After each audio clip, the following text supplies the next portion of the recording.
अस्सलामुअलैकुम। Horror stories के एक न्यू एपिसोड के साथ मैं हूं Mazhar Malik. Thank you so much and love you so much आप सबके प्यार भरे फीडबैक का। कल जिस कहानी का मैंने आपको पार्ट 1 सुनाया था, उसी का ही आज आपको पार्ट 2 सुनाने जा रहा हूं। एक बहुत ही खौफनाक और भयानक कहानी। वहीं से शुरू करता हूं जहां पे कल ख़त्म की थी। कहानी मुझे गुमनाम शख्स ने भेजी है और यहाँ पे उनका फर्जी नाम आकाश काशी रखा गया है उनके कहने पे।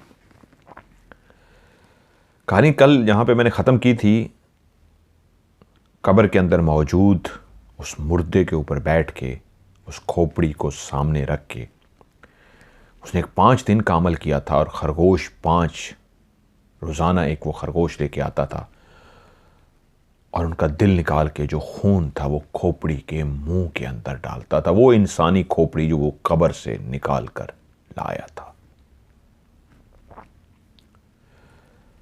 एक ऐसे शख्स की कहानी जो पढ़ा लिखा नहीं था, लेकिन बहुत ज़हीन था, दिलेर था, बहादुर था, लेकिन ऐसे लड़कों की सोसाइटी में बैठ गया था जो बुरी सोसाइटी के मालिक थे। माँ बाप समझा समझा के थक गए तो तंग आके इतना बुरा भला उसको कहना शुरू कर दिया और तंग आके उनको वो बद्दुआएं इस तरह की देते थे कि निकल जाए इस घर से। घर में हो या ना हो किसी को कोई फ़र्क नहीं पड़ता था, लेकिन वो एक ऐसे उस्ताद तक पहुंच चुका था जो उसकी ज़िंदगी की हर ख्वाहिश को पूरा कर सकता था। बड़ी बड़ी ख्वाहिशात। और ऐसा ही हुआ, वही अमल जो अपनी ज़िंदगी की सबसे बड़ी ख्वाहिश को पूरी करने के लिए वो कर रहा था, वो बहुत ताकतवर हो जाता। बहुत पैसा, घर, गाड़ियां, लड़कियां, उसके पास सब कुछ होता। जब वो 5वां दिन उसने वो मुकम्मल किया, वो खोपड़ी के अंदर जब लाइटें आ गई और उसके अंदर से बाकायदा एक इंसान की खाल सी आ गई, ऐसा लगा जैसे जिंदा इंसान का चेहरा सा बन गया हो। अब वो ढांचा खोपड़ी ना रही हो, बल्कि एक जिंदा इंसान का सर बन गया हो। और जब उसने अपना अमल मुकम्मल कर लिया, दायरा कड़ा ख़त्म किया, तो वो सोने के लिए घर पहुंचा। तो वहां पे उसको पैगाम मिला, अब तुम्हें उस्ताद जी के पास जाना है और इस खोपड़ी को भी साथ लेके जाना है। वो सोया, 1-2 घंटे रेस्ट किया और उसके बाद मोटरसाइकिल स्टार्ट की, उस्ताद जी के पास पहुंच गया। कल यहीं पे मैंने कहानी ख़त्म की थी कि उन्होंने उसको, उस्ताद जी ने उसको बताया कि आगे उसने एक और अमल करना है, एक ताज़ी औरत की लाश को निकालना है और उस पर अमल करना है। जब वो उस्ताद जी के पास पहुंचा तो उस्ताद जी उसको चेक भी करते रहते थे और उसको याद भी कराते रहते थे कि अब उसने बहुत कुछ करना है, शक्ति हासिल करनी है, उसका वो ख़ास चेला बनना है। उस्ताद भी अमर हो जाएगा और उस्ताद के बाद उस्ताद की जितनी भी ताकत है वो इसके अंदर आ जाएगी। और इस बात पे खुश था। वो उस्ताद के बहुत से ऐसे नज़ारे देख चुका था जिससे वो जानता था कि ये बहुत ताकतवर है। वो जानता था इसके पास वाकई शक्ति है। तभी तो पहली दफ़ा भी उसने उसके दिमाग को पढ़ के उसको बताया था कि ये ख्वाहिशात रखते हो, और वो उसके दिमाग की वो ख्वाहिश थी जो सिर्फ वो जानता था। तभी तो वो उसकी तरफ मुतवज्जो हुआ था और उसके साथ रहते हुए बहुत सारे नज़ारे देख चुका था। हाँ, वो ताकतवर था, हाँ उसके पास शैतानी कुव्वतें थीं। जब उस्ताद के पास पहुंचा, उस्ताद ने फिर उसको उसी तरह गले लगाया। ये जो एक घर सा बना हुआ था, यह इंसानी आबादी से काफ़ी दूर घर था, काफ़ी बड़ा घर था। इस घर का बड़ा सा एक मेन दरवाज़ा था। उसी बड़े से गेट के अंदर एक छोटा सा गेट भी लगा हुआ था। पैदल आने वाले उसी छोटे गेट का इस्तेमाल करते थे, गाड़ी या मोटरसाइकिल के लिए बड़े गेट को खोला जाता था। जब वो मोटरसाइकिल के बाहर पहुंचा, उसने हारन बजाया तो कुछ ही देर के बाद बड़ा गेट उसके लिए खोल दिया गया। अंदर वो दाखिल हुआ तो वहां एक चमचमाती कार देखी उसने। इस अंदाज में कार को खड़ा किया गया था जैसे किसी के लिए गिफ्ट सा हो। उसके ऊपर फूल और इस तरह की पैकिंग बनाई गई थी जैसे किसी के लिए गिफ्ट तैयार किया गया हो। उसने उसको देखा, मोटरसाइकिल साइड पे लगाया। ये एक बहुत बड़ा लॉन सा था। यहाँ पे पौधे उगे हुए थे, काफ़ी गमले रखे हुए थे जिनके अंदर पौधे लगे हुए थे। बहुत ही खूबसूरत ये लॉन बनाया गया था। उसके दरमियान में से एक रास्ता था जिससे वो चलता हुआ सामने इमारत तक पहुंचा। ये इमारत इस तरह की थी, इनके दोनों साइडों पे सीढ़ियां बनाई गई थी, 5 से 6 स्टेप की सीढ़ियां। इधर से भी आप चढ़ सकते हैं, इधर भी सीढ़ियों से चढ़ सकते हैं, और आगे दोनों तरफ से चढ़ के दरवाजा आ जाता था, जो लकड़ी का दरवाजा था इस इमारत का। उस लकड़ी के दरवाजे को खोल के आप जैसे ही अंदर दाखिल होते तो सामने एक बहुत बड़ा हॉल था। उसी के इर्द गिर्द कमरे भी बने हुए थे, उसी के इर्द गिर्द किचन भी था, और घर का जिस तरह ड्राइंग रूम होता है वो ड्राइंग रूम बनाया गया था। जब वो अंदर पहुंचा, उस्ताद ने उसका वेलकम किया। आज उस्ताद बहुत खुश था। उस्ताद को लग रहा था कि वो मंजिल के बहुत करीब है, वो जो जिंदगी में चाहता है वो पा लेगा। उसको ऐसा शागिर्द जिसकी उसको कब से तलाश थी, उसको मिल चुका था। काशी को उसने गले लगाया और कहा, तुमने अपना काम बहुत खूबसूरती से मुकम्मल किया, बस थोड़ा काम और रह गया है। ऐसी ही एक और कब्र को खोदना है जो मेरे शागिर्द ढूंढ निकालेंगे, जिसमें ताज़ा औरत को दफनाया गया होगा, और उसकी लाश को निकाल के फिर तुमने उसके ऊपर अमल करना है। लेकिन तुम्हारे लिए एक और खुशी की खबर, तुम यहां रहना चाहो तो 5 दिन यहीं रह सकते हो, क्योंकि अब तकरीबन 10 दिन तक मैंने इसी अमल पे, इसी खोपड़ी पे जिसका तुम्हें पैगाम दिया गया था अपने साथ लेके आना, इसी पे मैंने ही अमल मुकम्मल करना है। उसने फौरन अपने साथ लाई हुई जो बैग के अंदर खोपड़ी थी वो निकाल के उस्ताद मोहतरम को पेश कर दी। वो बेशक एक काला स्याह सा शैतानी कुव्वतों का मालिक, एक शैतान सा था, लेकिन वो उसको अकीदत की निगाह से देखता था। अब उसका उस्ताद बन चुका था। उस्ताद के आगे उसने खोपड़ी रख दी तो उस्ताद ने कहा खोपड़ी को देखते ही, यही खोपड़ी है जो मुझे शक्ति देगी, यही खोपड़ी है जो मुझे अमर कर देगी, यही एक मौत की देवी है, एक मौत का मंजर है, एक मौत से जुड़ी एक ऐसा राज है, मौत से जुड़ा, जिसको मैं पालूंगा, अमर हो जाऊंगा, और मेरी तमाम ताकतें मेरे सामने खड़े इस मेरे चहीते शागिर्द के पास आ जाएंगी। वहां पे और भी शागिर्द खड़े थे जो सारे हसरत की निगाह से काशी को देख रहे थे। कितनी जल्दी उसने अपनी जगह बना ली थी। हाँ, वो बहादुर भी तो बहुत था, सब कुछ करने को तैयार भी तो हो जाता था, बाकी इतने बहादुर नहीं थे।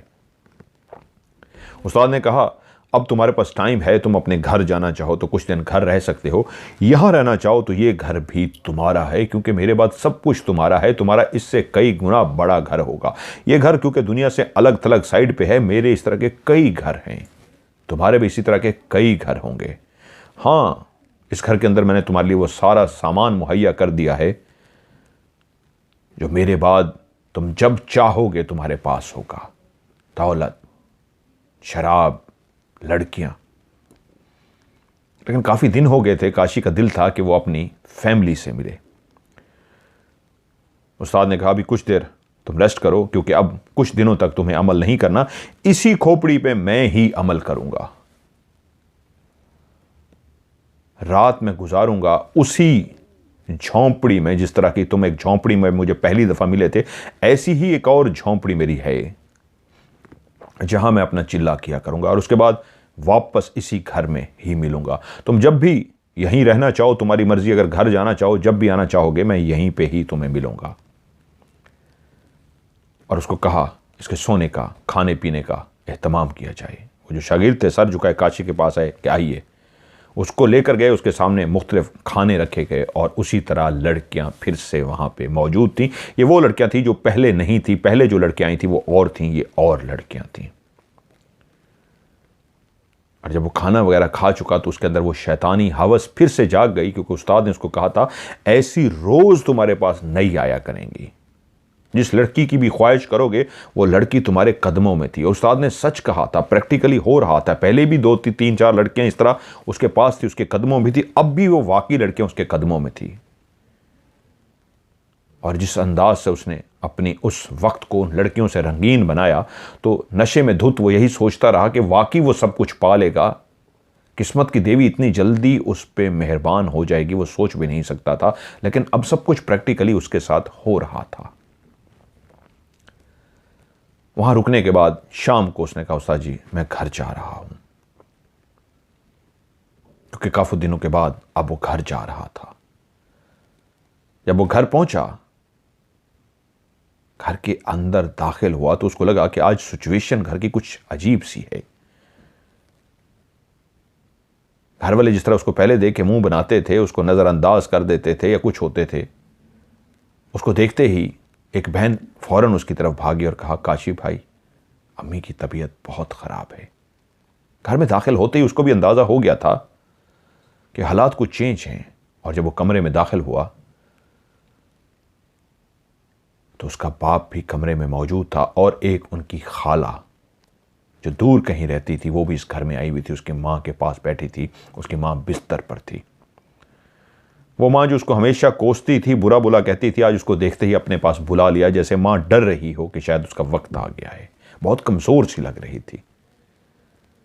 वो माँ के पास चला गया, पूछा क्या हुआ है। उसका बाप गुस्से में बुड़बुड़ाता हुआ कि आ गया ना काम काज का, इसको बताओ, हाँ ये तुम्हारा हल करेगा, हाँ हाँ ये अरेंज करके देगा। इस तरह के ताने देता हुआ बाप गुस्से से चला गया। और वो खाला जो इनके घर आई हुई थी आगे बढ़ी, उसके सर पे हाथ रखा, बेटा माँ के पास बैठ। वो माँ के पास बैठ गया और माँ से मुखातिब हुआ, क्या हुआ माँ। तो माँ ने उसे बताया उसको कैंसर हो गया है और इसके इलाज के लिए बहुत पैसा चाहिए। और वो इस सोच के ही एकदम इतनी बूढ़ी लगना शुरू हो गई थी, कमज़ोर लगना शुरू हो गई थी। उनको पता था कि वो कैंसर की जिस बीमारी से आशना हुई हैं कि उनको वो बीमारी लाहक है और उसके लिए बहुत ज़्यादा पैसा चाहिए इलाज के लिए, और बहुत दूर जाना होगा, जहाँ वो रहते हैं वहाँ इलाज भी मुमकिन नहीं है। तो वो जानती थी कि ऐसा तो हो नहीं सकता, इलाज हो नहीं सकता। तो तभी से वो अपने जहनी तौर पे तैयार हो गई थी सफ़र आखरत के लिए कि अब उसको कोई नहीं बचा सकता, क्योंकि पैसा है नहीं, वो मर जाएगी। इसलिए वो अपने बेटे को भी गले लगा रही थी। बेटे को, काशी को गले लगाते हुए रो पड़ी कि मैंने सारी ज़िंदगी इस बेटे को बुरा भला कहा है, शायद अब मेरा वक्त आ गया, अब तो इसको गले लगा दूँ। तो वो काशी को गले लगा रही थी। काशी कुछ देर माँ के पास बैठा रहा और जब सारी सूरत हाल उस पर आशना हो गई कि घर में पैसों की ज़रूरत है, जो बाप भाई बहनें इधर उधर से जमा करके ले आए हैं, वो हैं तो सही लेकिन बहुत कम हैं, इतने ज़्यादा नहीं हैं कि माँ का इलाज हो सके। सब नाउम्मीद थे, मायूस थे। तो वहीं से उसने कहा, मैं अभी आता हूँ। तो उसकी माँ ने कहा, नहीं अब तू कहीं ना जा, मैं तुझे कहीं नहीं जाने दूंगी, मेरा कोई पता नहीं कब मेरा बुलावा आ जाए और मैं मर जाऊं, तू मेरे पास रह। उसने कहा, माँ मैं जा नहीं रहा, मैं अभी वापस आ रहा हूं। वो निकला और सीधा उसी उस्ताद के डेरे पे पहुंच गया। वो दरवाजे क्योंकि उसके लिए हमेशा से खुले होते थे, उसको अंदर बुलाया गया और उस्ताद हैरान हुए, सब खैरियत से आए हो। उसने कहा, उस्ताद जी मेरे लिए आपने एक दौलत रखी थी, आपने मुझे कुछ पैसे दिखाए थे कि अभी लेके जाना चाहो या जब लेके जाना चाहो, ये तुम्हारे हैं, क्या मैं वो पैसे ले सकता हूं। उस्ताद ने कहा, हाँ तुम ले सकते हो, तुम्हारे हैं। और ऐसा ही हुआ कि वो पैसे ला के उसके सामने रख दिए गए, ये लो, और चाहिए। उसने कहा, नहीं अभी मुझे इतने ही चाहिए। तो उस्ताद ने उसको कहा, तुम्हें और चाहिए तो कोई मसला नहीं, जितने चाहिए तुम बता देना, परेशान मत होना। उसने पैसे उठाए क्योंकि वो बहुत ज़्यादा थे और वो नहीं चाहता था एकदम से इतने पैसे घर लेके जाए कि घर वाले ही उस पर शक करने लगे। वो आहिस्ता आहिस्ता लेकर जाना चाहता था। उसने कहा, मैं कुछ लेके जा रहा हूँ उस्ताद जी, लेकिन साइड पे रखवा दीजिए, मैं रोज़ाना कुछ ना कुछ इनमें से पैसे ले जाऊँगा। उसने एक बड़ी सी ढेरी पैसों की उठाई और चल दिया। घर पहुँचा तो माँ से मुखातिब हुआ, माँ परेशान मत हो, मैं जहाँ काम करता हूँ उन्होंने मुझे एडवांस में बहुत बड़ी रकम दे दी और आगे देते जाएंगे, क्योंकि मैं एक कारोबार कर रहा हूँ। उसने माँ के साथ झूठ बोला ताकि माँ को तसल्ली हो और पैसे माँ को दे दिए। माँ इतनी बड़ी रकम देख के परेशान हो गई कि ये कहाँ से आए हैं। उसने कहा, माँ कहा ना मैं किसी के साथ कारोबार कर रहा हूँ, नौकरियों से तो इतने पैसे मिलते नहीं हैं, कारोबार से ही मिलते हैं, तो मैंने एडवांस लिया है। जैसे कैसे वो माँ को तसल्ली देने में कामयाब हो गया। और जब घर वालों को पता लगा कि वो नाकाम, वो नकारा, वो नखट्टू उनके माँ के लिए इतना पैसा लेके आया है, तो वो सारे उसकी आओ भगत करना शुरू हो गए। वहीं पे उसकी मुलाकात हुई एक छोटी परी से। वो जो खाला उसके घर आई थी, तभी उसने देखा एक छोटी सी क्यूट सी परी जिसकी उम्र 6 साल थी, वो चलती हुई काशी के पास आई। उसके हाथ में एक टॉफ़ी थी, एक टॉफ़ी वो खा रही थी और उसने वो टॉफ़ी मुट्ठी में बंद की हुई थी, काशी के पास आई और उसको टॉफ़ी पेश कर दी। ये उसकी ज़िंदगी का एक पहला एक्सपीरियंस था कि कोई बच्ची इतने प्यार से उसके पार आ रही थी और उसको टॉफ़ी दे रही थी। जब उसने उस बच्ची की शक्ल देखी, उसके घुंघरियाले से बाल थे, गोल सा उसका चेहरा था, वो ऐसा लगती थी जैसे चलती फिरती गुड़िया हो, कोई बच्ची नहीं, खूबसूरत सी गुड़िया हो। उसको देखते ही काशी को उस पर प्यार आ गया, उसने उसको गले लगा लिया। पूछा ये कौन है? तो उन्होंने कहा ये खाला की बेटी है। वो उसको टॉफ़ी दे रही थी।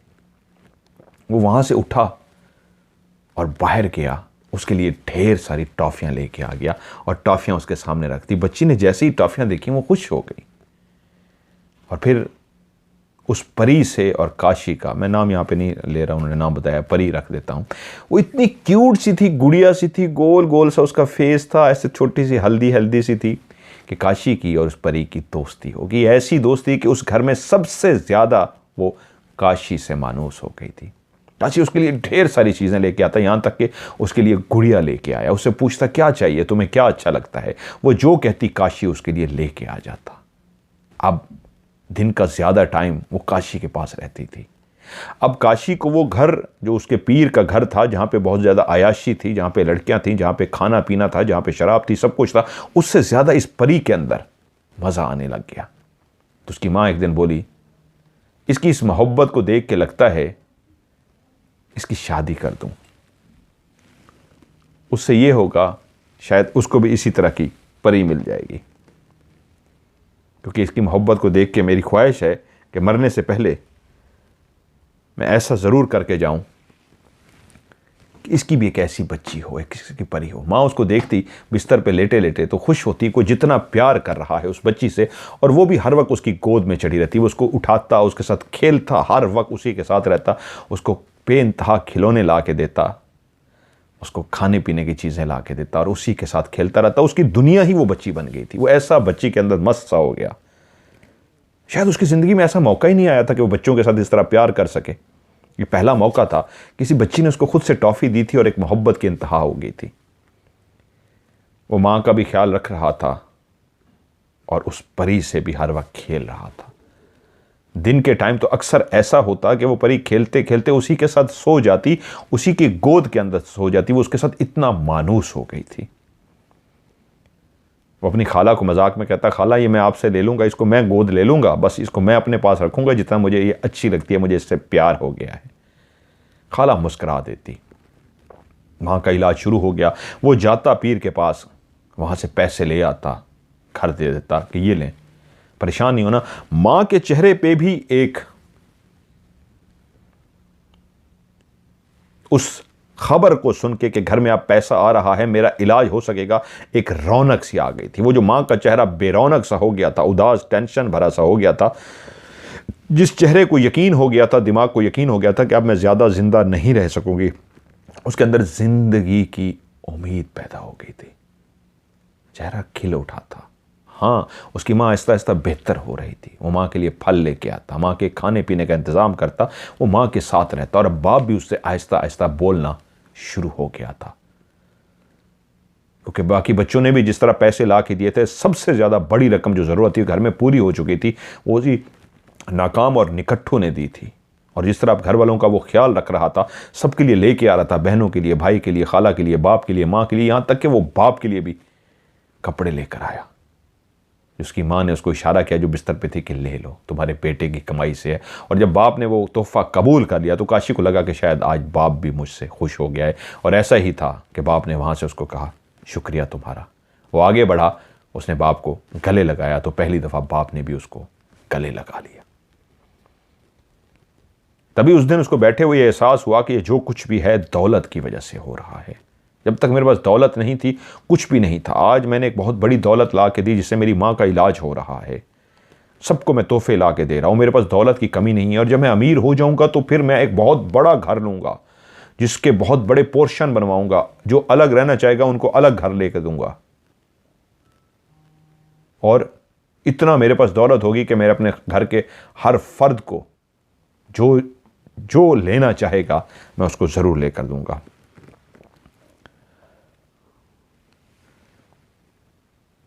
वो एक ज़िंदगी की बात तो उसको समझ आ गई थी कि ज़िंदगी में अगर खुशियाँ चाहिए तो उसके लिए आपको दौलत चाहिए।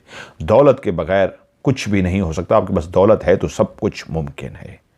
और हाँ, मुझे दौलत हासिल करनी है, अपने उस अमल को मुकम्मल करना है। अभी तो आधा किया है तो मेरे पास इतना कुछ आ गया है, रूठे हुए रिश्तों को मना लिया है, मेरे पास खुशियाँ आ गई है। जब पूरा कर लूँगा तो मेरे साथ क्या होगा। वक्त गुजरता रहा, वो अपनी परी के साथ खेलता रहा। वो इसके साथ इतनी मानूस हो गई कि थोड़ी देर के लिए भी वो बाहर जाने की कोशिश करता तो वो रोना शुरू कर देती कि मैंने भी आपके साथ चलना है। वो अक्सर उसको बाहर भी ले जाता और सारे घर वाले देखते काशी और वो परी बहुत एक दूसरे के साथ मानूस हो गए। उसको इश्क सा हो गया था उस बच्ची से। उसको लगता था जैसे वो उसकी बेटी है। ऐसे ही वक्त का पता ही नहीं लगा। 10 दिन गुजर गए और उसको उस्ताद की तरफ चक्कर लगाना था। वो वहां पे पहुंचा तो उसको उस्ताद ने कहा, बेटा वक्त आ गया है। उसी खोपड़ी के ऊपर जो मेरा एक अमल था वो मैंने मुकम्मल कर लिया है। ये खोपड़ी अब फिर से तुम्हारे हवाले। बस अब 2 काम करने हैं। अपने प्यारे की कुर्बानी देनी है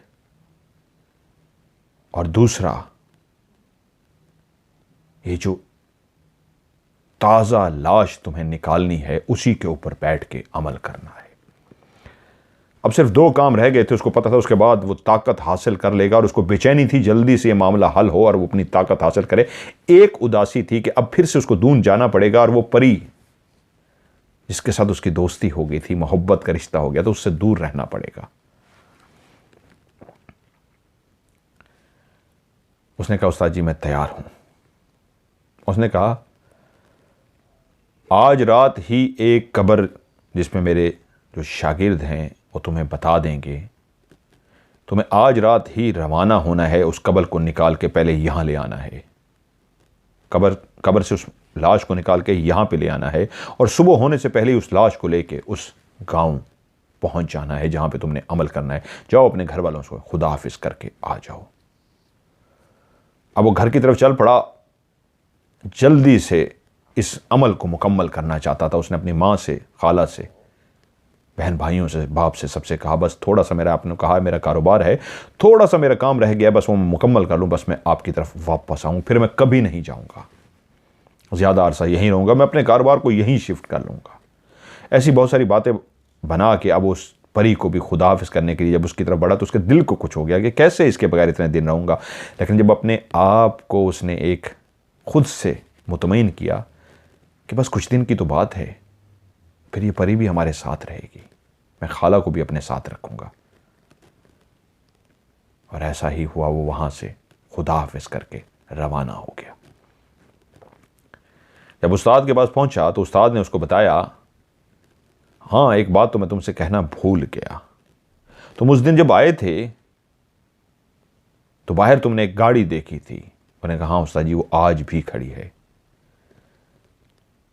उसने कहा, मैं भूल गया, वो असल में तुम्हारे लिए थी, वो तुम्हारा ही तोहफा था। चाहो तुम अपनी मर्जी की जो भी ले सकते हो, लेकिन ये असल में तुम्हारे लिए ली गई थी, ये तुम्हारी कार है। और वो इतना खुश हो गया, जिस तोहफे को उसने पहले दिन देखा था वो उसी के लिए खरीदा गया था। उस्ताद ने चाबी उसके पास दे दी, लेकिन उसने कहा, उस्ताद जी मुझे तो कार चलानी नहीं आती। उन्होंने कहा, कोई बात नहीं, अपने अमल को मुकम्मल कर लो, ये चाबी अपने पास रखो, किसी दोस्त को लेके आओ बेशक, या किसी तरीके कहते हो मेरे बंदे तुम्हारी कार को छोड़ के आ जाते हैं, इसको अपने घर के बाहर खड़ी कर सकते हो, या वापस जब तुम्हारा अमल मुकम्मल हो जाए यहाँ से आके ले लेना, क्योंकि यहाँ जब तुम्हारा अमल मुकम्मल हो जाएगा उसके बाद तुम इस कार को कहाँ लिफ्ट कराओगे, तुम्हारे पास तो और कारें होंगी। लेकिन ये कार अभी इसलिए तुम्हें दी गई है कि शक ना हो लोगों को तुम्हारे ऊपर। जब बड़ी कार अगर मैं तुम्हें दे देता तो लोगों को तुम पे शक हो जाता कि इतना पैसा इसके पास एकदम से कहाँ से आया है। इसलिए ये छोटी कार तुम्हारे लिए मंगवाई गई है कि आहिस्ता आहिस्ता इर्द गिर्द के लोगों को भी शक ना पड़े। अगर उनको शक पड़ गया तो तुम्हारे लिए मुश्किल पैदा हो जाएगी। और ये बात उसको भी ठीक लगी, हाँ, कि वो एकदम अगर यहाँ से बड़ी गाड़ी लेके अपने घर की तरफ जाएगा तो सब उससे पूछेंगे और लोगों की नज़रों में आ जाएगा। तो बेहतर यही है उस घर को छोड़ के अपना नया बड़ा सा घर लेगा, नई जगह पे लेगा जहाँ पे लोग उसको जानते नहीं होंगे, वहाँ पे बड़ी गाड़ियाँ भी ले लेगा तो कोई उससे नहीं पूछेगा। उसने कहा ठीक है उस्ताद जी। चाबी उसने अपनी जेब में रखी और उसको बाकी अगला प्लान समझा दिया गया। 2 शख्स उसके साथ थे। रात को एक कैरी डब्बे के अंदर बैठ के कब्रिस्तान की तरफ रवाना हो गए। आज वो उसी शहर के कब्रिस्तान की तरफ जा रहे थे जो आबाद था, जहां आज भी लोग अपने प्यारों को दफनाते थे। ये जो कब्रिस्तान था, ये उस कब्रिस्तान जिसमें वो बैठ के अमल करता था, चिल्ला करता था, वहां तो दिन को भी कोई नहीं आता था। यहां तो शाम तक लोग अपने प्यारों से मिलने के लिए आते थे, उनकी कब्रों पे बैठ के फातिहा पढ़ते थे। इसलिए वो इंतजार कर रहे थे रात गहरी हो जाए, और रात गहरी हो गई। जब वो वहां पे पहुंचे, गाड़ी उन्होंने कब्रिस्तान के बाहर रोकी और एक उनसे कह के कि तुम लोग बैठो मैं आता हूं, वो अंदर गया, कब्रिस्तान का चक्कर लगा कर आया।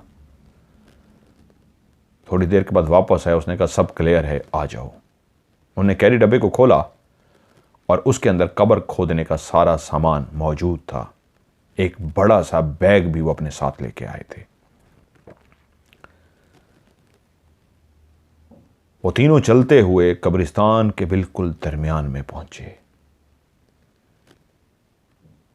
ये घना कब्रिस्तान था, कब्रें ही कब्रें थीं, हर तरफ दरख्त भी थे। इन दरख्तों पे बने हुए जो घोंसले थे उनके अंदर परिंदे सो रहे थे, और नीचे इंसान एक ताजी कब्र को खोदना शुरू कर रहे थे। जब उस जगह पहुंच गए तो हल्की सी रोशनी जो टार्च की सूरत में लेके आए थे, उन्होंने इर्द गिर्द देखा कोई भी नहीं है, तो उन्होंने एक दूसरे को इशारा किया और कब्र का वो बड़ा सा जो तावीज़ ताज़ा बनाया गया था, लगता था कि ताज़ी बनी हुई है कब्र है, उसकी मिट्टी भी अभी खुश्क नहीं हुई थी, लगता था। उन्होंने उसको खोदना शुरू कर दिया। जब उस कब्र को पूरा ऊपर से हटा चुके, उसकी मिट्टी भी हटा चुके, तो नीचे मार्बल की बनी हुई बड़ी बड़ी सिलें टाइप ईंटें टाइप रखी हुई थी, वो रखी हुई थी। उन्होंने वो भी हटानी शुरू कर दी। पता नहीं उस कब्रिस्तान में रहने वाली कौन कौन सी मखलूक थी जो देख रही थी कि इंसान अपने एक मुर्दा इंसान के साथ क्या करने जा रहा है।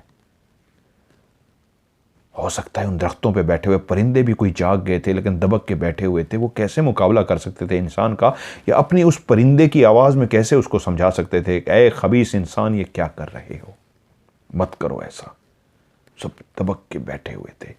और वो कब्र की जब वो हटा चुके, ऊपर से नीचे एक सफ़ेद कफन में लिपटी ताज़ा एक लाश नजर आ रही थी। उसने अभी तक जो कब्र को खोदा था उसमें हड्डियां और पुरानी कब्र थी, लेकिन अभी उसके सामने बिल्कुल एक ताज़ा लाश थी जिसको ताज़ा कफन पहनाया गया था, जो मैला भी नहीं हुआ था। उसको झुरझुरी सी आई, लेकिन वो जो दोनों साथ खड़े थे जैसे लगता था एक्सपर्ट से हैं। वो दोनों नीचे उतरे। वो जो कफन में लिपटी लाश थी जिसका सर भी ऊपर से बंद किया हुआ था, उसके नीचे से रुमाल डाले और दोनों ने पकड़ा और उसको कहा जब हम इसको ऊपर दें तो इसको ऊपर उठा लेना। दोनों ने उसके नीचे से एक रुमाल को लपेट दिया, अच्छा खासा कस के बांध दिया, और उसको ऊपर खड़े काशी को पकड़ा दिया कि हम नीचे से उठाएंगे, तुम इसको ऊपर खींचो। उस लाश को काशी के हाथ में जैसे ही वो रुमाल दिया गया तो दोनों ने नीचे से लाश को इस अंदाज में उठाना शुरू कर दिया। एक ने पांव से पकड़ा और एक ने सर से, और उसको ऊपर उठाना शुरू कर दिया कि काशी ने भी उसको ऊपर खींचना शुरू कर दिया। जब वो लाश आधी कब्र तक आ गई तो दोनों लाश के नीचे आ गए और उसको ऊपर उठाना शुरू कर दिया। अब काशी के लिए खींचना बहुत आसान था क्योंकि नीचे से 2 शख्स उस लाश को ऊपर उठा रहे थे और उस मैयत को काशी खींच रहा था वो ऊपर उठा रहे थे, यहां तक कि उन्होंने उसको बाहर रख दिया। जल्दी से वो दोनों शख्स बाहर आए, वो जो बैग लेकर आए थे, जल्दी से उस बैग को खोला गया और तीनों ने मिलकर उस लाश को उस बैग के अंदर रख दिया। उस लाश को उठाते हुए काशी को अंदाजा हो चुका था यह किसी औरत की ताजा लाश है। आजकल में ही कोई औरत मरी है जिसको इस कब्र में दफनाया गया है। उन तीनों ने कहा उठाओ इसको। उस बैग को उठा लिया गया और जिस रास्ते से वो आए थे उसी रास्ते से चलते हुए वो गेट तक पहुंचे, बाहर तक पहुंचे। तसल्ली करने के बाद कि बाहर कोई भी नहीं है, वो उस कैरी डब्बे में पहुंचे और उस बैग को उसके अंदर रख दिया और काशी को कहा वापस आओ। वो हैरान हुआ, काम तो हो चुका है। उसने कहा नहीं, अभी काम रहता है। उसको फिर से बुलाया और तीनों चलते हुए वापस उसी जगह पे आए और उस कब्र को फिर से उसी अंदाज में बंद करना शुरू कर दिया जैसे वो कब्र पहले से बनी हुई थी, ताकि किसी को शक ना गुजरे। उन्होंने फिर से उसके ऊपर वही बड़ी बड़ी मार्बल की जो ईंटें टाइप बनी होती हैं, सिलें होती हैं, वो रख दी और उसके ऊपर मट्टी डाल दी और उसको उसी तरह तावीज़ बना के इधर उधर की मट्टी इकट्ठी करके बिल्कुल उसी तरह बना दिया जैसे पता ही ना लगे कि ये कब्र खोदी गई है। कोई बहुत गौर से देखेगा तो शायद उसको थोड़ा सा महसूस होगा, वरना पता ही नहीं लगता था कि इस कब्र को खोदा गया है। हाँ, वो अपने काम के बहुत एक्सपर्ट थे। काशी यही देख रहा था।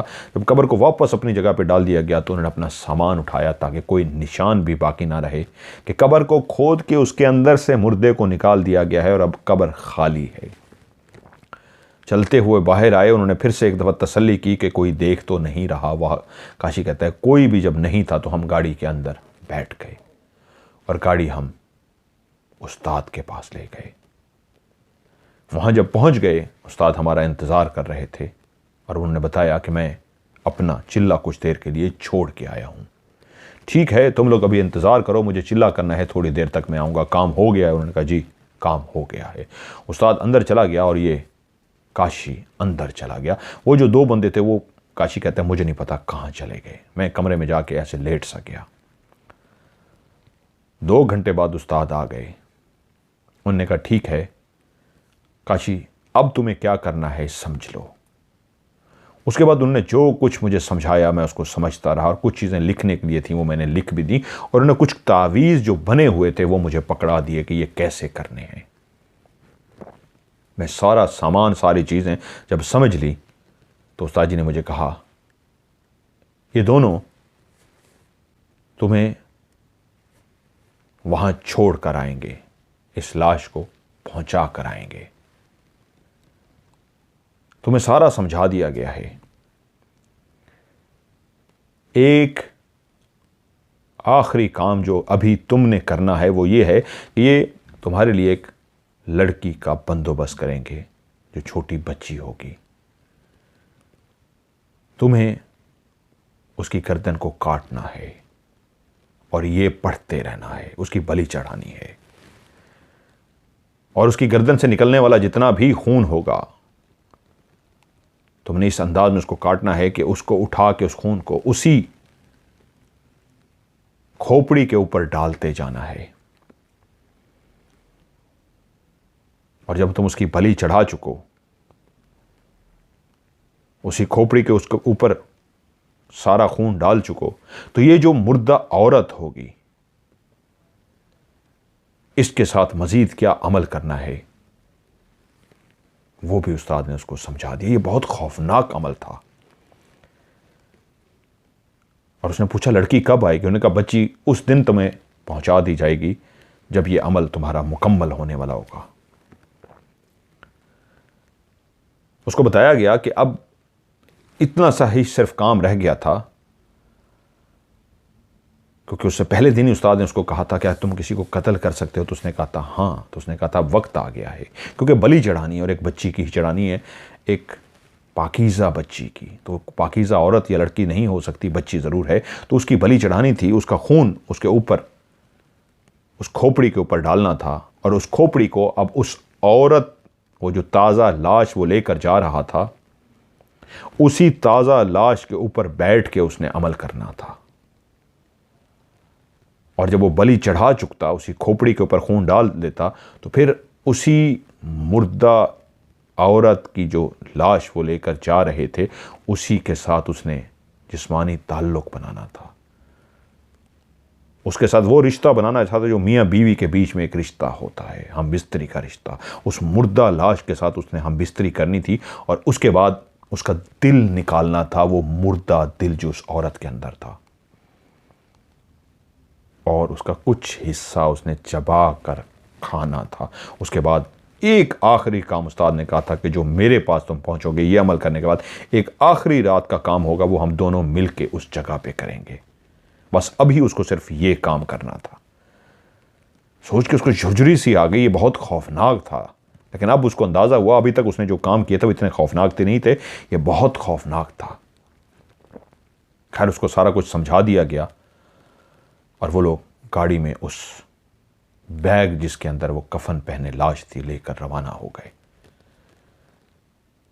रात का टाइम था, कहीं पे भी किसी जगह पे भी उनको नहीं रोका गया। वो कहते हैं हम सुबह ही सुबह उस घर पहुंच गए जहां पे मैं रहता था।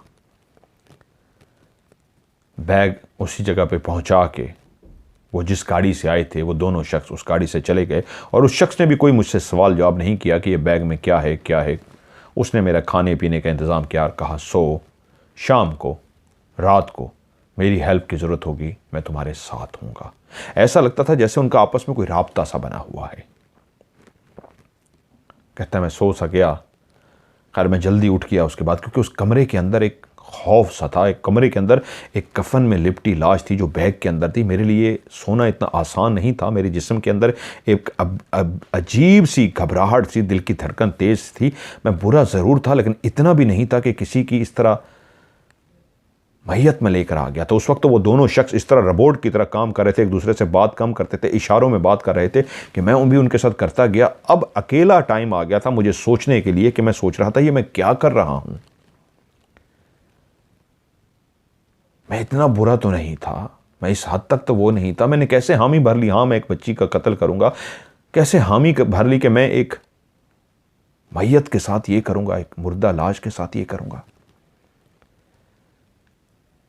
लेकिन उसको याद आ गया कि उस्ताद ने कहा था कि अगर ये कर लोगे तो सब कुछ पालोगे। फिर वो उसको बातें याद आ गई, माँ का इलाज हो रहा था, उसको बातें याद आ गई, कैसे उसने घर लेना था, बातें याद आ गई, कैसे उसने गाड़ी लेनी थी, सारी दुनिया की ख्वाहिशें पूरी करनी थी, अपने माँ बाप बहन भाई सबको उसने खुश करना था। उसके लिए उसको ऐसा करना था। तो काशी कहता है मैं रात का इंतज़ार करने लगा, और जब रात हो गई वो शख्स मेरे पास आ गया, मुझे कहता है चलो। हम दोनों ने खामोशी से उस बैग को उठाया। वो एक बड़ा सा बैग था, लंबा नहीं था, जैसे बड़े से बैग होते हैं, उसमें गोल मोल सा करके हमने जैसे कैसे उसको फिक्स कर दिया था।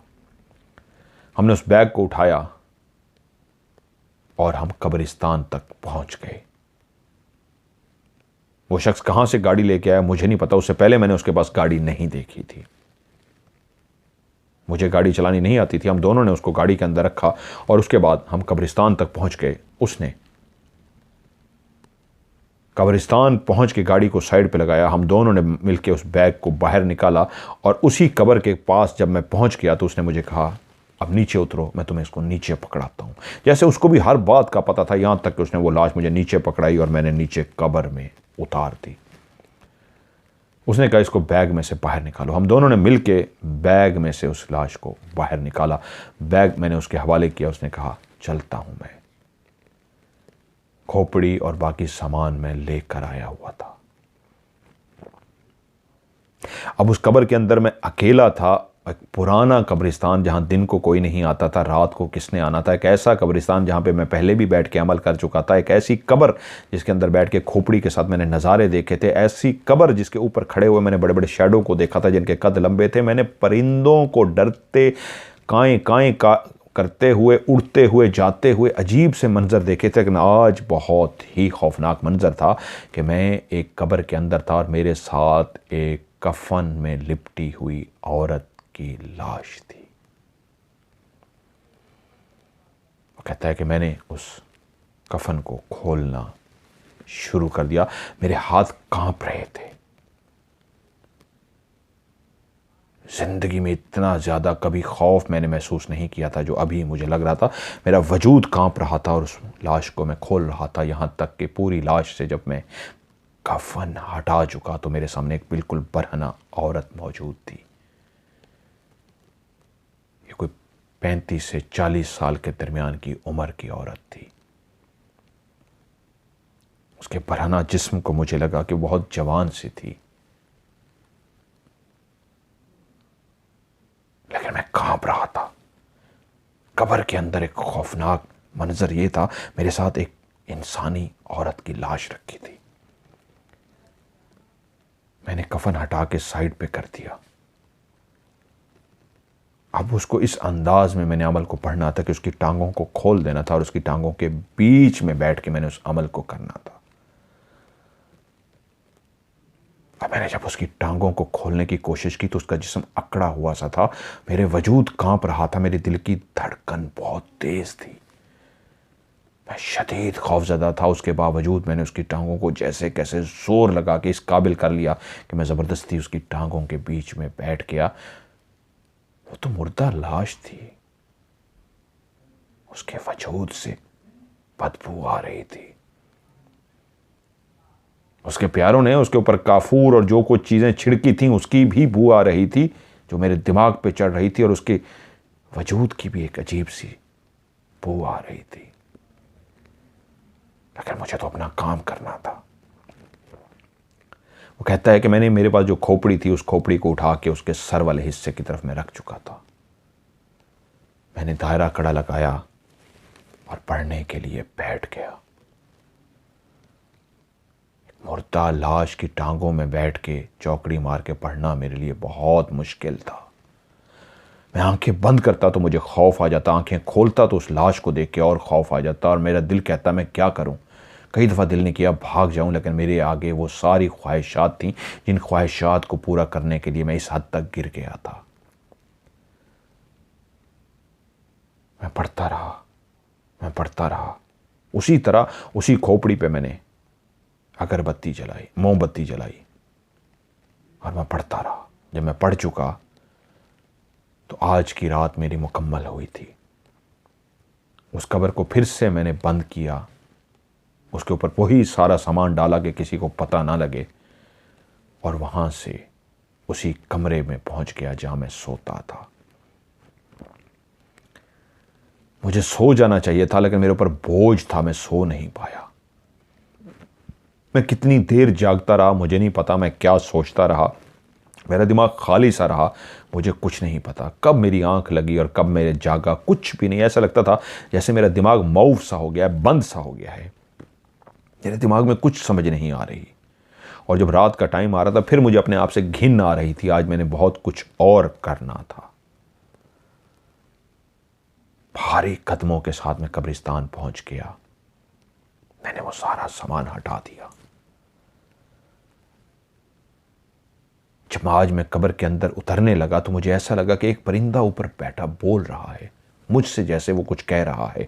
मुसलसल वो बोल रहा था। वो क्यों जाग रहा था रात के उस पहर, क्यों बोल रहा था मैं नहीं जानता। वो बोलता रहा। मैं कब्र में उतर गया, दायरा कड़ा लगाया, उस खोपड़ी के ऊपर फिर से मैंने मोमबत्ती जला दी, और आज सोया मैं अपने साथ लेके आया था। रोज कुछ सोया जो मैंने पढ़नी थी पढ़ के उसके जिस्म के मुख्तलिफ हिस्सों में मैंने चबोनी थी, और ऐसा ही मैंने शुरू कर दिया। रोज़ मैं उस जगह पे बैठ के पढ़ता था। सुई के ऊपर मैं फूंके मारता, और 3 फूंके मारने के बाद उस सुई को पहले मैंने बाजुओं को भरना था, मैंने उसके दोनों बाजू भर दिए पढ़ पढ़ के। फिर उसके सीने के ऊपर मैंने सोयां लगाई, दिल वाली जगह पे उसके सोयां लगाई, यहाँ तक कि उसके चेहरे के ऊपर भी मैंने सोयां लगा दी। मैं इसको ज़्यादा नहीं बताऊँगा, उसने तो मुझे बताया बहुत खौफनाक है। टांगों का हिस्सा वो कह रहा है एंड वाला, घुटनों के बाद वो हिस्सा, घुटनों से ऊपर नहीं घुटनों के नीचे, वो भी सारा उसने सोयों से भर दिया। बहुत खौफनाक उसने बताया जो मैं यहाँ स्किप कर रहा हूँ क्योंकि मेरा दिल नहीं मान रहा है किसी की स्टोरी, लेकिन किसी वजह से सुना रहा हूँ, किसी की मैयत के साथ ये जेन्युइन हुआ है। तो वो कहता है कि मैं रोज़ाना बैठता पढ़ता, वहाँ पे बहुत से अब नज़ारे आ रहे थे, लेकिन मेरा दिमाग इतना माऊफ सा बंद सा था, मुझे कुछ फ़र्क नहीं पड़ रहा था। मैं करता जा रहा था, मैं एक जालिम सा बन चुका था। आज भी ऊपर शैडो आते थे, आज भी परिंदे चीखो पुकार करते थे, आज रोने की आवाज़ें आती हैं। एक रात तो ऐसी आवाज़ें हैं जैसे चुड़ैलें मातम कर रही हों, ज़ोर से चीखो पुकार कर रही हों।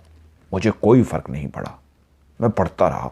मैं एक ऐसा पत्थर दिल हो गया था कि जो जो कहा गया था मैं करता रहा, यहां तक कि कुछ मुझे तावीज़ दिए गए थे।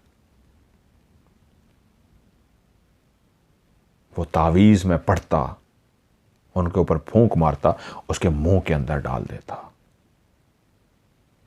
फिर कुछ जिस्म के खास हिस्सों पे मैंने कट लगाए, उनके अंदर उन तावीज़ों को डाल देता।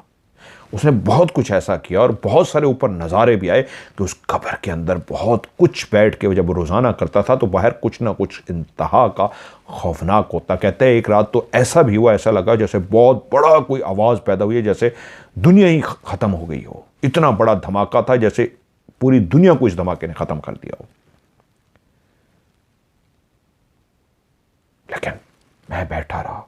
एक रात ऐसा भी हुआ, पूरी कब्र के अंदर ऐसा जलजला आ गया कि अभी सब कुछ खत्म हो जाएगा, तबाह हो जाएगा, मैं इसके अंदर बंद हो जाऊंगा। लेकिन मैं डरा नहीं, क्योंकि मुझे पता था कि ये सब कुछ मुझे डराने के लिए है।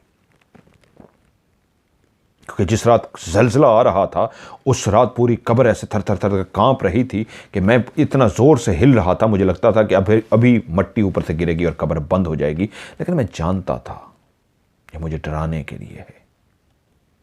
मेरे माँ बाप लाए गए थे, मुझे पता था वो डराने के लिए है। काशी कहता है ये सच है। मेरे दिमाग को क्या हो चुका था मैं खुद नहीं जानता। मेरा दिमाग एक माउफ सा था। अब वो रोज बैठता और वो जो जो उसको कहा गया था वो करता गया। और अब जूं जूं वो रात करीब आ रही थी, जब उसको पता था कि एक बच्ची को लाया जाएगा जिसकी उसने बलि चढ़ानी थी, उसकी गर्दन को उसने काटना था और उसका खून उसके मुंह में डालना था, उस खोपड़ी के ऊपर डालना था।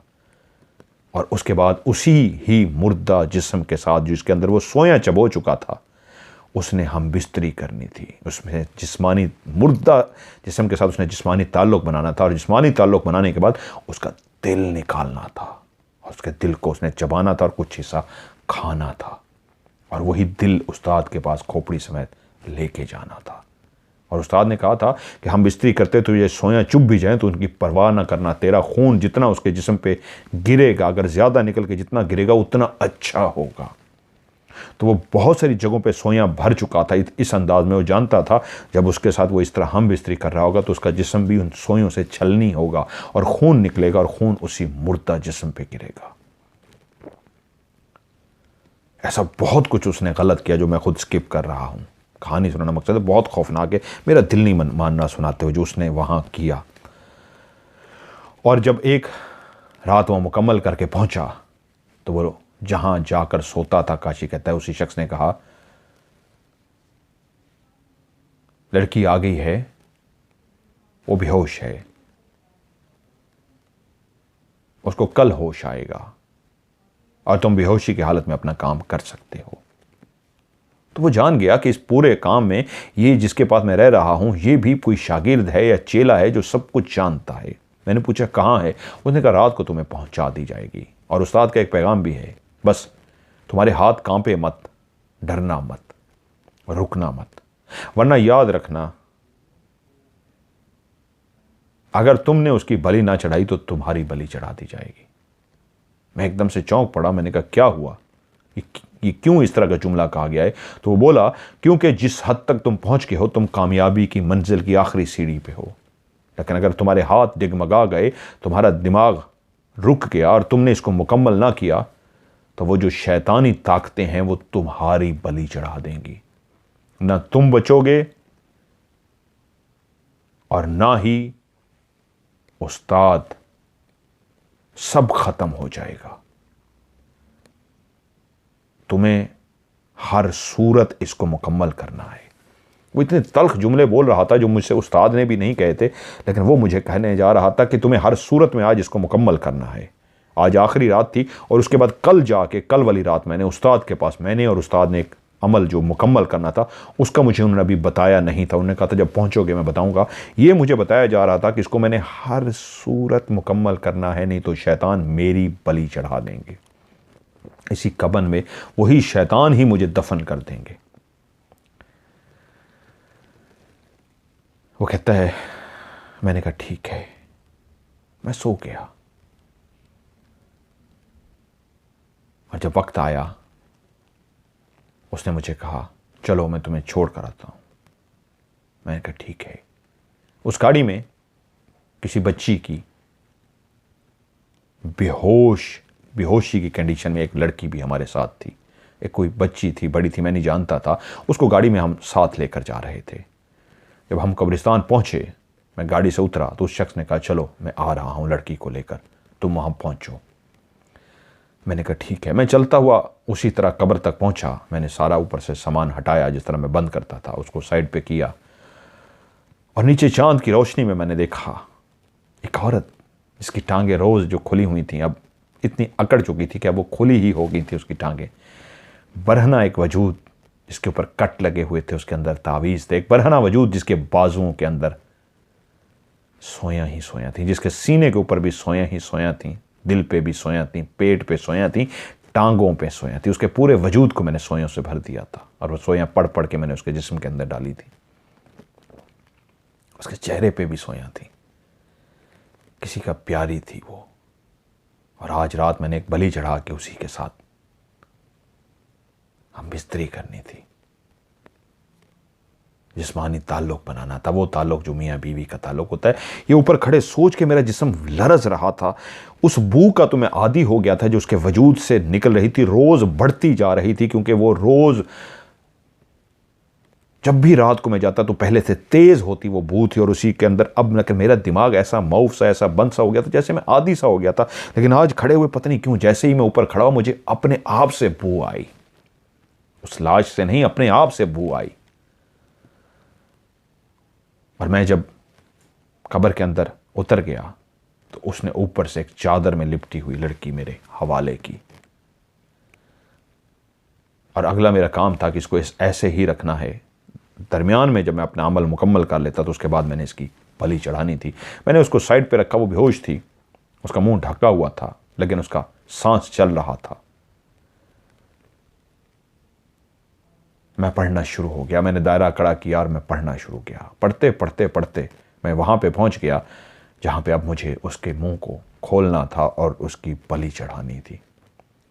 और पढ़ते पढ़ते उसी कब्र का पूरी का मैंने दायरा खड़ा किया हुआ था। जैसे ही मैंने उसके मुंह से चादर हटाई तो एकदम इतना बड़ा मेरे जिस्म के अंदर करंट लगा कि मैं उछल गया और कांपना शुरू हो गया। शायद मुझे दिल का दौरा पड़ जाता, शायद मुझे कुछ हो जाता। जिस बच्ची से मैंने मुंह से कपड़ा हटाया था वो बच्ची और नहीं, वो वही परी थी जिससे मैं प्यार करता था। तभी वो दिमाग में आवाज गूंजी उस्ताद की कि उसने कहा था किसी प्यारे की कुर्बानी। और हाँ, मेरी तो सबसे ज्यादा प्यारी यही थी। मैंने तो अपने माँ बाप बहन भाइयों से ज्यादा प्यार इसी से किया था, तो मैंने इसकी बलि चढ़ानी है। अब वो मरहला तो बहुत आगे चला गया था कि बलि के बाद हम बिस्तरी करनी है और बाकी कुछ करना है, उसके ऊपर खून डालना है, इसका दिल निकालना है, इसका गर्दन काटनी है, गर्दन काटने में उसका खून ऊपर डालना है, इसका दिल निकालना है, इसके वो सब कुछ तो दूर चला गया। मैंने उसे देखा, मेरे हाथ पांव भूल गए तो मेरे कानों में मेरे उस्ताद की आवाज़ आई, रुक मत, बस ये आखिरी मंजिल है और उसके बाद सब कुछ तेरा। लेकिन मुझे लग रहा था मैं सुन ही नहीं पा रहा, मेरे दिमाग में क्लियर आवाज़ आ रही थी लेकिन मुझे लग रहा था मैं कुछ नहीं सुन पा रहा उसको देख के। बस मुझे ये था कि ये क्या है। मेरा दिमाग जितना बंद था, जितना मऊफ था, मैं जितना कुछ भी वो अजीब सा हो चुका था, ऐसे जैसे हिल सा गया, मेरा ज़मीर मुर्दा हो चुका था, मैं खुद मर चुका था, ऐसे लगा जैसे मैं जिंदा हो गया हूं। इसकी बलि चढ़ानी है? नहीं, मैं इसकी बलि नहीं चढ़ा सकता। और मेरे कानों में मुसलसल आवाज़ आ रही है कि करो शुरू, ये वो उस्ताद की आवाज़ें कह रहे हैं। मैं फिर नहीं सुन सका, बलि कर। मैंने यही फैसला किया कि मैंने कहा नहीं, चाहे कुछ भी हो जाए, ज़्यादा से ज़्यादा यही होगा, मेरी जान जाएगी चली जाए, इसको मैं नहीं मार सकता। वो इतना खौफनाक वक्त था मेरे लिए कि मैं ऐसा उस लम्हे हो गया कि मैंने कहा नहीं, इसकी मैं बलि नहीं चढ़ा सकता, मुझसे नहीं हो सका। और मैंने फैसला किया कि अभी वही दायरा कड़ा मैं यहीं से उठने लगा हूँ, लेकिन इतनी मेरे अंदर होश था कि मुझे ऐसे नहीं उठना, मार दिया जाऊँगा, मुझे अपने दायरे कड़े को वापस खोलना है जैसे मैं रोज़ खोलता था। मैंने अपने उस दायरे कड़े को उसी तरह खोला, उसी तरह वापस अपने ऊपर फिर से एक दायरा कड़ा किया कि कोई चीज़ मुझे नुकसान ना पहुंचा सके। लेकिन बाहर ऐसा शोर मच गया जो इससे पहले मैंने इतना खौफनाक शोर नहीं सुना था। ऐसे लगता था जैसे पूरा जंगल जाग गया हो। इतनी आवाज़ें आ रही थी, हर तरह की आवाज़ थी, रोने की, चीखों पुकार की, औरतों की, मर्दों की, जानवरों की, परिंदों की, हर तरह का शोर ही शोर था। लेकिन वो कहता है मुझे बस ये था कि इसको यहाँ से लेके जाना है। मैं वहाँ से जल्दी से उस गुड़िया को उठाया, सीने से लगाया, उसका सांस चल रहा था, वो बेहोश थी। मैंने हिफाजती हिसार उस पे भी किया, अपने आप पे भी किया, दायरा कड़ा खोला। बाहर वाकई मैंने देखा ऐसे हलचल सी, साए इधर भाग रहे हैं, इधर भाग रहे हैं। उस कब्रिस्तान के अंदर ऐसा लगता था जैसे कयामत आ गई हो। उस कब्रिस्तान के अंदर चीज़ें ऐसे भाग रही थी, इतना कुछ था जैसे लाखों, सैकड़ों, हज़ारों की तादाद में वहाँ पे कुछ शैडो हों, बड़े बड़े साए हों, छोटे साए हों, बोने हों, जो इर्द गिर्द भागते फिर रहे थे। परिंदे, चीलें ऊपर चीखो पुकारती। कहता है मुझे कोई होश नहीं। मैंने उसको उठाया और दौड़ना शुरू कर दिया। मेरा रुख किस सिमत में था मुझे नहीं पता। मैं दौड़ता दौड़ता रात के उस पैर कहां तक पहुंचा, किसी सड़क पे पहुंच गया। कैसे मैंने लिफ्ट ली, कैसे घर तक पहुंचा, कहता है मुझे होश नहीं, बस मुझे यह था कि घर पहुंचना है। और जब मैं घर पहुंचा तो मेरे घर वाले रो रहे थे, वो परेशान थे, कल से वो गायब थी। मैंने ये हवाले उनके की और घर वालों को कहा आप लोगों ने इसका ध्यान क्यों नहीं रखा कि वो इसको अगवा करके ले गए। अगर मैं वो ना पहुंचता तो ये आपको कभी ना मिलती। अभी मुझे एक और कर्ज उतारना है, इसको पकड़ें। घर वाले बहुत सारे सवाल पूछते रहे, मगर मेरे पास कोई जवाब नहीं था। मैं वहां से भागा, मैं वहां थाने पहुंचा क्योंकि मैं अभी तक जिंदा था। अभी किसी ताकत ने मुझे मारा नहीं था। मैं उस बच्ची पे भी दायरा कड़ा किया था, अपने ऊपर भी किया था, और हिफाजती हिसार हटा के आया था उस कब्र से, और अपने ऊपर हिफाजती हिसार करके भी आया था। कब्रिस्तान पहुंचा था, वहां पे वो जो शख्स बैठा था उसे मैंने कहा मुझे तुम्हारे साहब से मिलना है। उसने कहा साहब तो इस वक्त नहीं है। मैंने कहा मैं इंतज़ार करूंगा। उसने कहा मामला क्या है। मैंने उसे मामला बताया तो वो चौंक सा गया। उसने अपने सीनियर से रब्ता किया और थोड़ी देर के बाद उनका सीनियर भी वहां पे पहुंच गया। वो एक नेक दाढ़ी वाला शख्स था, शक्ल से भी नूरानी चेहरा लगता था, वो एक नेक शख्स था। उसने मुझे देखते ही कहा हाँ अब बताओ। मैंने सारी कंडीशन उसको बता दी। उसने अपने बंदे इकट्ठे किए और वहां से सीधे हम उसी ठिकाने पे पहुंचे जो हमारा पीर का ठिकाना था, उस्ताद का ठिकाना था। लेकिन वहां पहुंचते ही मुझे खुद हैरत का झटका लगा। उसका वो जो सर सब्ज लान सा था कूड़े से भर चुका था। ऐसा लगता था कि सारे कूड़ा ही कूड़ा फेंक गए हों, लेकिन बहुत पुराना कूड़ा नहीं था, ताज़ा कूड़ा लगता था कि ताज़ा कूड़ा उसके लान में भर दिया गया हो। वहां पे बंदा बशर ना कोई भी नहीं था। सुबह के उजाले में हम गए थे। कमरे, हर चीजें खाली पड़ी थी। ऐसा लगता था जैसे यहां पे रहता ही कोई नहीं है। ऐसे सफाया कर दिया गया था जैसे यहां पे किसी का वजूद ही नहीं था। वो जो बेहतरीन सा घर था ऐसे वीरान सा पड़ा हुआ था। वो मुझे देख के चौंका कि ये तो वीरान है, यहां तो कोई नहीं है। तो मैंने कहा नहीं, मेरे साथ उस जगह चलिए। हम उस जगह पहुंचे जहां पे मैं जिस कमरे में जाके रहता था वहां पे भी कोई नहीं था। मुझे नहीं पता था उसका घर कहां है, मैं तो वहां पे रहता था। और उसके बाद उनको लेके फिर मैं कब्रिस्तान पहुंचा। हां, उस कब्रिस्तान में सब कुछ वैसे का वैसा मौजूद था जैसा मैं छोड़ के आया था। वो एक नेक शख्स था। उसने फौरी तौर पे वो जो एक मैयत थी जिसकी बेहुरमती हो चुकी थी उसके ऊपर उसने कपड़ा डलवाया, उसकी सोयां निकलवा दी, उसको फिर से उसी तरह लपेटा कफन के अंदर, गाड़ी में रखवाया और उसको कहा मुर्दा खाने में रखवा दो। क्योंकि उसी रात मैं उसको उस कब्रिस्तान में लेकर गया और उसी ने कहा क्योंकि मैं नहीं चाहता किसी का प्यारा जो उस कब्र से गायब कर दी गई है उनको अभी तक नहीं पता लग सका, वरना ज़रूर कोई ना कोई इस तरह की खबर हम तक इतला आ चुकी होती। तो इसलिए मैं रात की खामोशी में उनके प्यारे को उसी तरह वापस दफनाना चाहूँगा। और ऐसा ही हुआ, उस मुर्दे खाने में रखी गई लाश को रात को हम लेकर आए। मैंने उनको निशानदही की उस कब्र की, उन्होंने कब्र को खोल के उसी तरह उसको उसी जगह पे दफन कर दिया और कब्र को बंद कर दिया। उन्होंने कहा यह इसलिए किया गया है कि एक बेहुरमती है, उनके प्यारों तक ये बात पहुंचेगी तो ठीक नहीं है, इसको यहीं पे ही दबा दिया जाए। हर मुर्दा जिस्म अमानत होता है मट्टी की, और मट्टी की अमानत दे दी जाए। उसके बाद मैंने तमाम बातें उनको पहुंचाई और उन्होंने जब तहकीक की तो पता लगा हाँ यहाँ पे कुछ बसेरा था लोगों का, लेकिन वो पता ना लग सके कि वो कहाँ गए हैं। और मैंने अपने सारे जुर्म कबूल कर लिए तो मुझे सज़ा हुई। मैंने ज़िंदगी का एक लंबा अरसा जेल में गुजारा। उस जेल के अरसे में मेरी माँ मेरे बाप दोनों अल्लाह को प्यारे हो गए। मेरे सारे रिश्ते मुझसे दूर हो गए। काफ़ी टाइम मैंने जेल में गुजारा और अब मैं जेल से बाहर आ चुका हूं। कोई रिश्ता मेरे पास नहीं है, मैंने शादी नहीं की, कुछ भी नहीं है मेरे पास। बहुत सारी बातें मैंने यहाँ पे उनकी स्किप कर दी। उन्होंने खुद ही पुलिस को बता दिया था और वो कहते हैं मैंने जेल भी काट ली। अब वो कहते हैं वक्त ऐसा आ चुका है मेरे ऊपर, ये कहानी क्यों भेज रहा हूँ, इसलिए भेज रहा हूँ कि खुदारा आप रूहानियत भी सिखाते हैं, कहानियाँ भी सुनाते हैं।